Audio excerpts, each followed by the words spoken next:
예수님이 예루살렘 성에 입성하실 때 많은 무리들이 정려나무 가지를 가지고 흔들며 나가서 예수님을 향해서 호산나를 외치고 주님을 메시아로 영접을 했습니다. 예루살렘의 입성을 위해서 제자들과 무리들은 호산나로 화답만 한 것이 아니라 구체적으로 예수님이 오신 것을 영접하고 준비했는데, 제자들은 겉옷을 벗어서 나귀 등에 안장처럼 채우고 무리들도 겉옷을 기류에 깔았습니다. 유대인들이 겉옷을 벗는다는 것은 순종과 헌신의 의미를 가지고 있습니다. 내 전부를 드립니다 하는 의미를 말할 때 겉옷을 벗어서 깔았습니다. 그래서 주로 왕이나 지도자가 나갈 때 자기들의 순종과 헌신을 생각하면서 겉옷을 갖는 것이 그들의 관습이었습니다. 정려나무는 유대 민족주의의 심볼과 상징이라고 할 수 있습니다. 유대인들은 스스로를 생각할 때 정려나무와 같다고 생각했습니다. 유대인들이 광야에서 40년의 광야사를 생각하면서 처음 걸음에 정려나무 숲 엘림을 만났고, 마지막 가나안에 들어가면서 정려나무 숲 여리고를 함락했던 것을 생각하면서 유대인의 머릿속에는 우리는 정려나무와 같은 민족이라는 생각이 있었다는 것입니다. 이방인들도 유대인들을 말할 때 정려나무를 유대인들의 상징으로 생각했던 흔적들이 있습니다. 유대인과의 전쟁에서 자기들이 이기고 승리하면 기념비를 만들 때마다 이스라엘 백성들을 상징하는 그것을 정려나무로 새겨 넣었어요.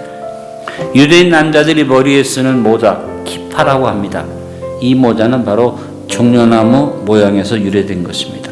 정려나무 꼭대기에 꼭 키파 같은 덮개처럼 나무 끝이 되어 있습니다. 이 상층부 가지를 키파 트마림이라고 부르는데, 정려나무는 이 키파를 쳐서 이 키파를 꺾어버리면 그 나무는 그대로 죽어버립니다.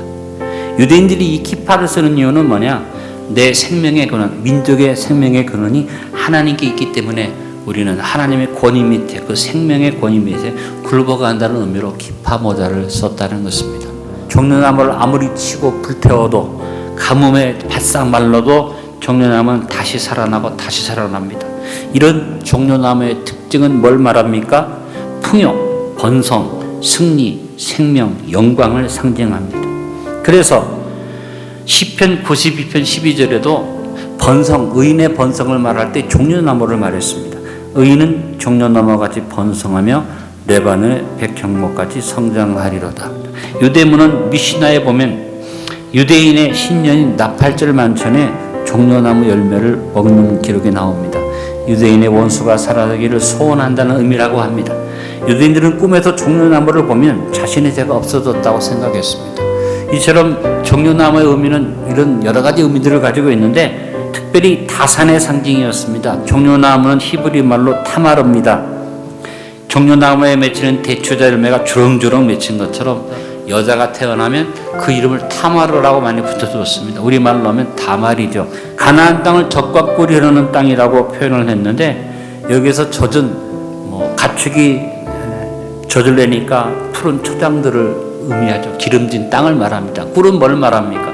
꿀은 여러분 우리가 생각하는 벌꿀이 아닙니다. 유대인들의 꿀은 정려나무 대추야자 열매를 이제 따서 그것을 졸여가지고 만든 꿀, 그래서 데이트 한이라고 하는 꿀입니다. 그래서 젖과 꿀을 말할 때 그들이 말하는 젖과 꿀의 꿀은 대추야자, 바로 정려나무 열매를 생각하는 것입니다.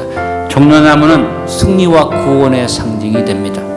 물론 부여와 번성의 상징도 됩니다만, 정려나무가 승리와 구원, 특별히 구원의 상징이 되는 것은 유대인의 회당에 가든지 성전에 가면 항상 정려나무 문양이 문이나 벽에 있었어요. 솔로몬 성전의 사방벽의 장식 문양이 정려나무였습니다. 특히 지성소에도 대제사장만 들어갈 수 있는 곳인데, 재림의 최종적 장소로 영적으로 그것을 생각하죠. 그 지성소에까지 정려나무가 새겨진 것은 영적 의미가 큽니다. 성전 곳곳에, 또 유대인의 회당 곳곳에 정려나무를 새긴 이유가 뭘까? 성전의 주인은 하나님이시고 하나님은 구원과 승리를 주시는 분인 것을 상징하는 것이죠. 그래서 정려나무는 구원과 승리의 상징이라는 겁니다.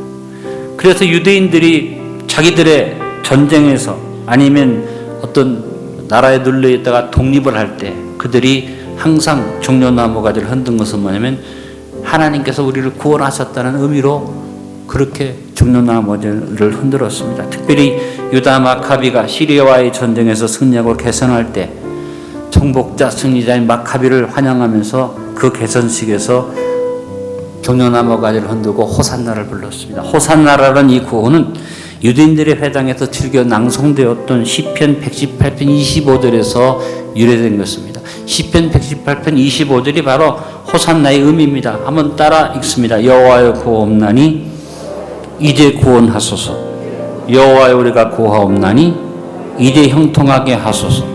재림의 날이 올 때 성도들에게는 많은 인내가 필요하게 되는데 요한계시록에 보니까 이 환난 날에 환난을 지나온 성도들이 구원받은 성도들이 부른 노래 속에 종려나무를 흔들었다는 기록이 나와 있죠. 요한계시록 7장 9절로 10절입니다. 이 일 후에 내가 보니 각 나라와 족속과 백성과 방언에서 아무도 능히 셀 수 없는 큰 무리가 나와 흰 옷을 입고 손에 종려 가지를 들고 보좌 앞거리 양 앞에 서서 큰 소리로 외치르되 따라합니다. 구원하심이 보좌에 앉으신 우리 하나님과 어린 양에게 있도다.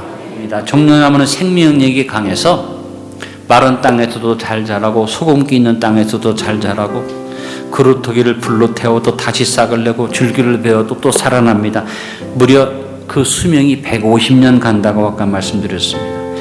그래서 이와 같은 종려나무에 다시 살아나는 생명력을 가지고 헬라 사람들은 종려나무를 헬라어로 포이닉스라고 했어요. 이 단어에서 영어 페닉스, 불사조라는 단어가 나왔습니다.